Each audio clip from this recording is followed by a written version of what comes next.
तो मेरा आपसे प्रश्न है कि जैसे अभी हिमाचल प्रदेश की सरकार ने महिलाओं के विवाह की आयु 21 वर्ष कर दी, और हमारी भारत सरकार जो है स्मृति ईरानी जी, उन्होंने भी एक बिल लाया था जो अभी पेंडिंग है, तो महिलाओं के विवाह की आयु को 21 वर्ष करने जा रही है। तो मेरा ये प्रश्न है कि जो स्त्री और पुरुष के मिलने का जो माध्यम है विवाह संस्कार, उसमें यदि बाधा उत्पन्न की जाएगी और उसको डिले किया जाएगा, तो क्या स्त्री अपना विकास कर पाएगी? क्या समाज का, परिवार का और राष्ट्र का विकास हो पाएगा? देखिए, कानून अपनी जगह है। सबसे पहले तो मुझे अपने जीवन की खुद को चिंता करनी पड़ेगी कि मुझे इस पढ़ाई का सबसे बड़ा नुकसान क्या हुआ है। हम जीवन को लक्षित नहीं कर पा रहे। मुझे क्या बनना पढ़ाई करके, कहाँ पहुँचना है मुझे नहीं मालूम। पढ़ाई पूरी हो गई, कहीं विज्ञापन देखा, इंटरव्यू दे दिया, जहाँ भर्ती हो गई वही मेरा कैरियर बन गया। उस कैरियर को बनाने के लिए मुझे 20 साल माँ बाप का पैसा खर्च करना पड़ रहा है। मेरी ज़िंदगी के 20 साल लगाने पड़ रहे हैं कि मैं एक नौकरी से पेट भरना सीख जाऊँ। 20 साल तो हज़ारों लाखों करोड़ों प्राणियों की उम्र नहीं होती यार। तो उनकी नीति को अगर हम आधार बना के ज़िंदगी को चलाएंगे तो मुझे लगता नहीं कि हम तो पराश्रित वैसे ही हो गए। मुझे अपने विवेक से जीना है, ये सीखना पड़ेगा। ज्ञान भी मुझे क्या अर्जित करना है जो मेरे जीवन में काम आए। आपने जो दे दिया मैं उसको लेके घर चला जाऊं तो मैं फिर पराश्रित ही हूँ। मुझे अपना विवेक साथ रखना पड़ेगा, और ये वापस घर की उस सांस्कृतिक परंपरा से ही आता है। आज माँ बाप परवाह नहीं करते, इस बारे में चिंता भी नहीं कर रहे। ये और दूसरी उन्होंने हाथ छोड़ दिए। मेरे घर में लड़का लड़की सब बराबर है। जो लड़के को नहीं सिखाती मैं लड़की को भी नहीं सिखाती। अरे दोनों की ज़िंदगियाँ अलग अलग है, भूमिकाएँ अलग अलग है, तो फिर उनको कौन सिखाएगा? माँ बनना कौन सिखाएगा? बच्चों को तैयार करना कौन सिखाएगा? संस्कार पेट में जो संस्कार की हम बात करें कौन सिखाएगा? सारी बात कुछ नहीं सीख के जा रहे हैं ना। तो अब उनकी जो संतान होगी वो जैविक संतान ही होगी ना।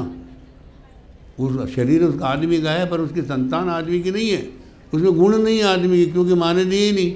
न माँ को पता लगा कि कहाँ से आया और कहाँ जाने वाला है। तो ये जितने आपको विकार दिखेंगे ये उसी का परिणाम दिखेंगे। इसलिए मुझे मेरी ज़िंदगी के बारे में फैसला मुझे अपने विवेक से करना पड़ेगा। अलौकिक आभास हो रहा है और आपका बहुत बहुत आभार। प्रश्नों की क्योंकि एक बड़ी यात्रा लंबी मैंने जी है माँ होने के लिए। 7 बार IVF कराने के बाद जब मैं माँ बनी तो आपके हर एक शब्द से मैं जुड़ पा रही थी, और यहाँ बैठी बच्चियों के साथ अपने प्रश्न के साथ जुड़ूंगी कि ये भविष्य में आपको आज का उद्बोधन जरूर याद आएगा जब आप माँ बनने के प्रोसेस में होंगे। हो सकता है वो अनुभूति, वो समझ आज आप नहीं पैदा कर रहे हो, इसके लिए धन्यवाद सर।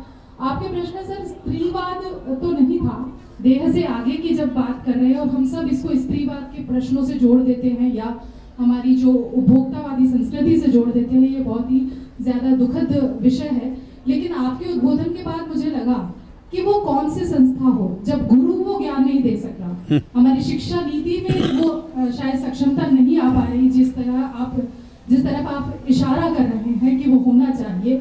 माता पिता भी कहीं ना कहीं इस उपभोक्तावादी संस्कृति में पिछड़ रहे हैं। तो वो कौन सी संस्था है, वो कौन सा व्यक्तित्व है जो इस चीज को उठाएगा? एक और दूसरा, आपकी इस पुस्तक को पढ़ने के बाद क्या वो अनसुलझे प्रश्न खुलेंगे जिसमें माँ बनने के प्रोसेस में हम उस शक्ति की पहचान कर सकें? उस शक्ति की पहचान को करवाने के लिए क्या केवल उद्बोधन सुनना मात्र या कोई और संस्था को उसके लिए जागृत होना होगा? वो तंत्र क्या हो? मैं इसके ऊपर आपके वक्तव्य को जानना चाहूँगी। सार्थक प्रश्न है भाई। जीवात्मा अपने आप में अकेला होता है। हम भले 1000 के बीच में जी रहे हैं पर जीना मुझे अकेला है, मरना मुझे अकेला है। इस बात को तो मुझे समझना ही पड़ेगा। और ये हम इतने दूर निकल के आ गए, अपनी संस्कृति को पीछे छोड़ के आ गए कि अभी मुझे लगता है कि आज जो माएँ हैं वो भी उस संस्कृति से बाहर ऑलरेडी आ चुकी हैं। अब हम उनको भी मुझे लगता है नए सिरे से माँ की भूमिका समझानी पड़ेगी कि तुम सूक्ष्म जो तुम्हारा स्वभाव है, सूक्ष्म जो तुम्हारा ज्ञान है, सूक्ष्म जो तुम्हारी क्रियाएं और प्रक्रियाएं हैं, उससे उसी से तो संतान को बांधना है, उसी से पति को बांधना है और उसी से समाज को बांधना है। स्त्री शरीर से कुछ नहीं करती है, न कुछ बांधती है। नो, निश्चित माने। और वो जो मैंने कहा कि शादी के बाद वो अपनी आत्मा से जीना शुरू करती है, उसके पहले उसके शरीर का पोषण कर रही है कि मुझे आगे अपने दायित्व का निर्वहन करना है। लेकिन जब वो सूक्ष्म में जीना चाह रही है, उसको खुद को ही अपने आप में झकझोरना पड़ेगा या माताओं को सिखाना पड़ेगा। तो अब ये जो प्रयास हम शुरू कर रहे हैं, हमने ये एक तरह से हमारा संकल्प ही समझिए। धीरे धीरे हम इसी बात को करीब करीब सभी महिला संस्थाओं में साथ जाके आदान प्रदान का रास्ता खोलने की सोच रहे हैं। कितना भगवान हमको अवसर देता है अलग बात है, लेकिन पहली चीज़ तो मुझे समझना है कि मुझे एक अच्छी स्त्री, मजबूत स्त्री बनना है और मेरे परिवार इस देश को कुछ दे के जाए, ऐसा निर्माण मुझे करना है। पहला काम मुझे ये संकल्प लेना पड़ेगा और मुझे किसी कैरियर में पीछे रहने की ज़रूरत नहीं है। ज्ञान में, अवसर में कहीं कमी आने की ज़रूरत नहीं है। आपके पास सारे अवसर होने चाहिए, सारे संसाधन आपके पास हैं, बराबर के रहने चाहिए। मैं आपके साथ हूँ, लेकिन आपकी जो भूमिका है वो राष्ट्र निर्माण की तो ठीक है, शायद हम सामाजिक दृष्टि से तो राष्ट्र निर्माण ही मान रहे हैं, समाज का निर्माण ही मान रहे हैं, लेकिन एक कदम आगे जाना है कि मुझे आत्मा का निर्माण करना है। मेरे संतान, बहुत बड़ा काम मुझे यहाँ समझना है कि मेरे संतान की जो आत्मा है वो कुछ बड़ा। मैं भी अपने पति की आत्मा के साथ मोक्षगामी हूँ, तो मुझे उस आत्मा को भी वहाँ तक प्रशिक्षित करना है। जो मैंने कहा पति का निर्माण, उसका अर्थ वहाँ समझ में आएगा, क्योंकि जहाँ पति जा रहा है उसकी आत्मा के साथ पत्नी की आत्मा स्वतः साथ जुड़ी है, उसको कोई अलग नहीं कर सकता सिवाय इस नई पढ़ाई के।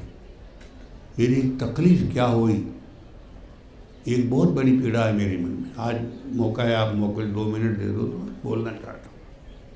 मैं 2, 4, 5 बार विदेश की इस तरह की सभाओं में बोलने का मुझे मौका मिला, 2, 4 विश्वविद्यालयों में भी जाने का मौका मिला।